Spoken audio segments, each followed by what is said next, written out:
they invented these for us. These are beautiful. It has square, and then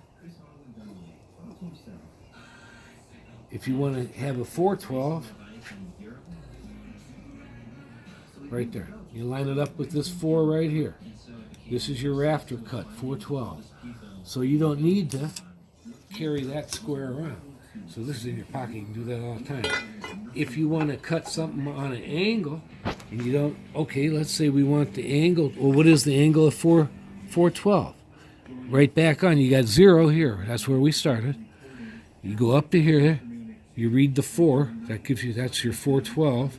But it's also 18 and a half to 19 degrees.